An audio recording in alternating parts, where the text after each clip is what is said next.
En el año 2017, un niño en Estados Unidos recordó la vida de un piloto de combate japonés muerto en la Segunda Guerra Mundial. Sus detalles eran asombrosamente precisos, fácilmente verificables. ¿Qué fuerza ancestral mueve la memoria a través del tiempo y el espacio? Para millones de personas, la respuesta es simple: el alma nunca muere. Pero esta idea, que hoy asociamos con la esperanza, nació hace más de 4000 años.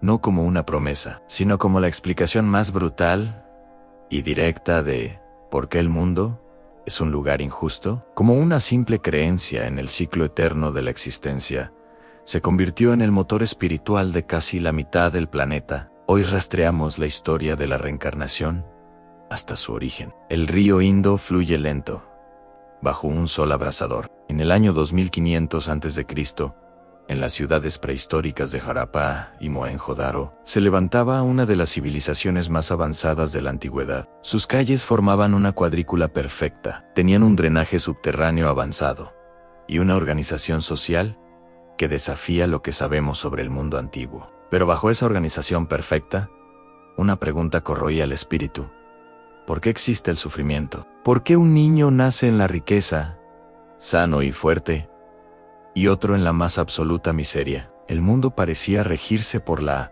arbitrariedad de los dioses o la crueldad ciega del destino. Y fue en esta profunda inquietud donde germinó la semilla de la reencarnación. La solución a este dilema existencial llegó, como casi siempre, observando la naturaleza. Los pueblos del Valle del Indo veían cómo la luna moría y renacía cada mes. Veían cómo la cosecha se secaba y desaparecía para volver a brotar de la misma tierra. Para ellos, la muerte no podía ser un final definitivo, sino simplemente una transición, parte de un ciclo mayo.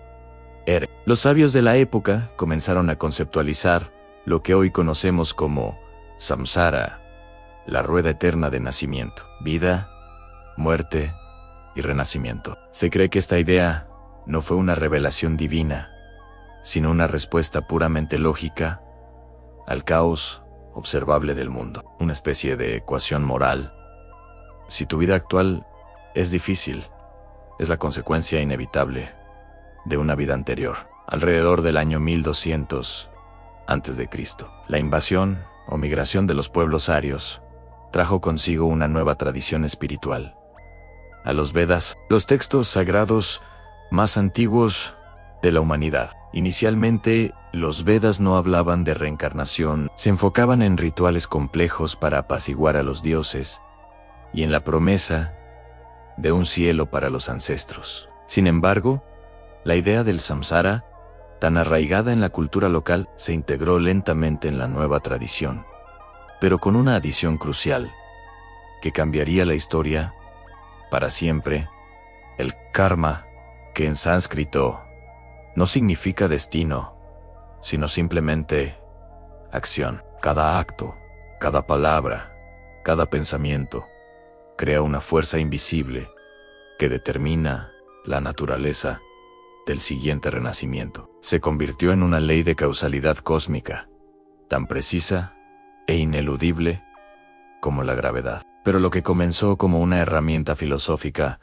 para explicar el sufrimiento, pronto se convirtió en un poderoso y terrible instrumento de control social. La idea del karma se codificó en el sistema de castas de la India. Si nacías como un intocable o dalit, condenado a una vida de miseria y trabajos impuros, era tu karma pasado. La pobreza y la opresión no eran culpa de la sociedad, ni de la estructura de poder. Eran una deuda kármica personal que debías pagar con resignación para, quizás, ascender en la próxima vida. Esta fue la primera gran crisis del concepto de reencarnación en la idea, que prometía liberar el alma.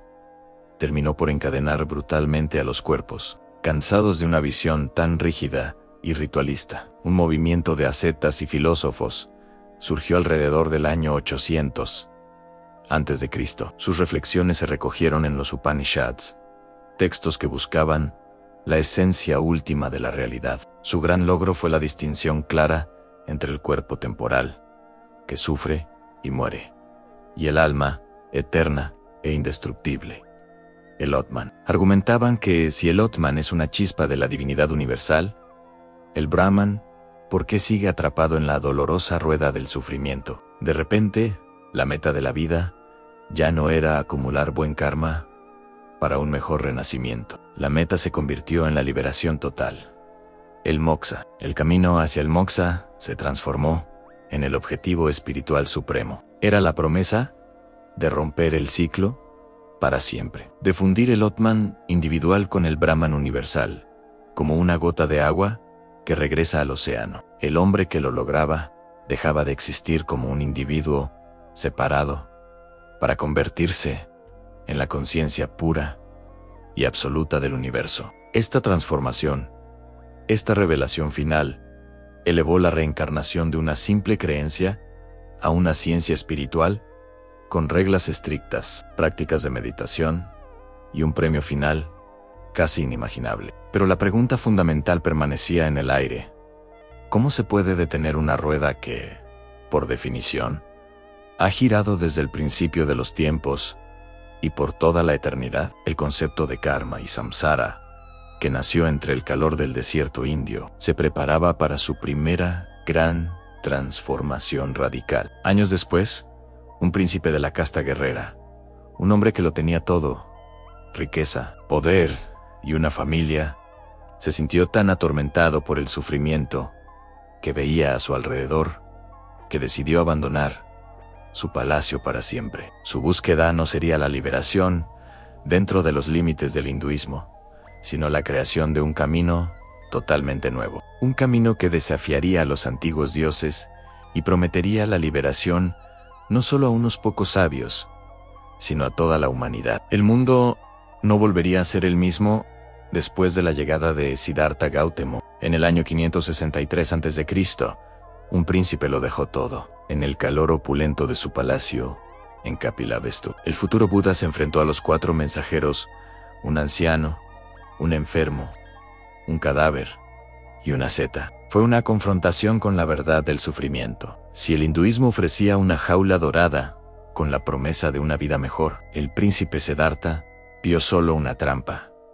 El ciclo mismo es dolor. Pero, para romper la rueda, Buda hizo lo impensable. Aceptó el karma, aceptó la reencarnación, pero negó la existencia de lo que la gente creía que se reencarnaba. ¿Cómo puede haber reencarnación si no hay alma? A los 29 años, Siddhartha dejó su vida de riqueza. El acto se conoce como la gran renuncia. No fue una huida, sino una inmersión deliberada en la austeridad más extrema. Pasó 6 años bajo el sol abrasador, buscando una verdad más profunda que los Upanishads. Buscaba una explicación para el samsara que no justificara la inmovilidad social ni el apego. Sentía que la idea del Atman, el alma eterna, era la raíz del egoísmo. Si crees que tienes un yo permanente, te aferras. Y el aferramiento es la causa del sufrimiento. En Bodhi Gaya,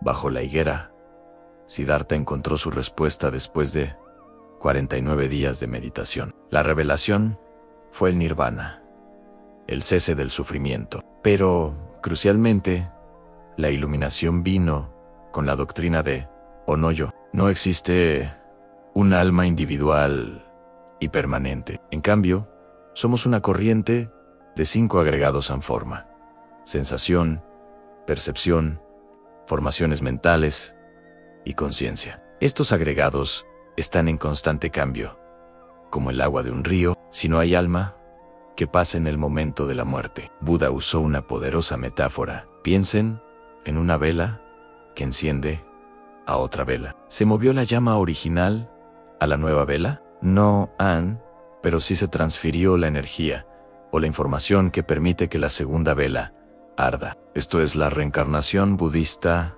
Anuna, transferencia de energía kármica, no de identidad. Es el karma, la fuerza de nuestras acciones y pensamientos, lo que se proyecta hacia una nueva existencia. Los budistas detallaron la existencia como una secuencia de 12 enlaces o nidanas. Cada eslabón conduce al siguiente.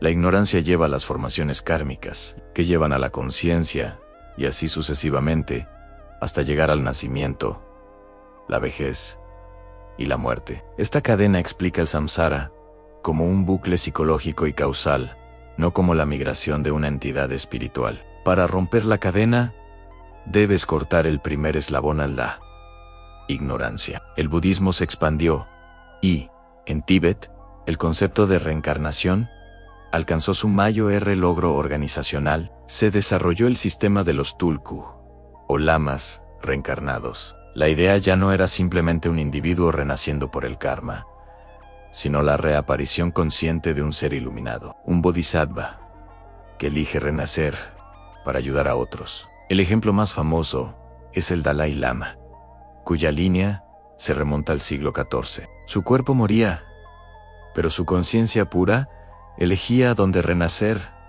para continuar su misión. Esta evolución creó un conflicto interno fascinante. ¿Cómo puede el Dalai Lama ser la reencarnación consciente de su predecesor si la doctrina central es él, no yo? La respuesta es compleja.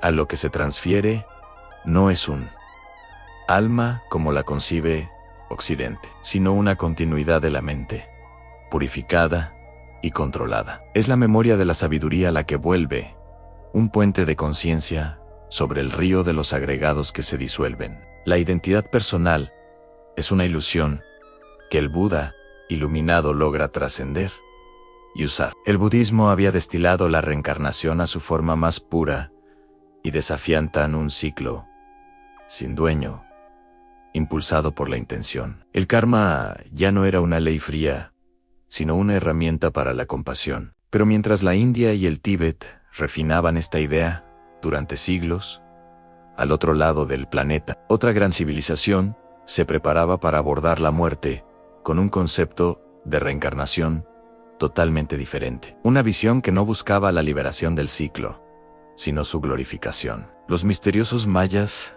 creían que, para renacer, debías primero alimentar al sol.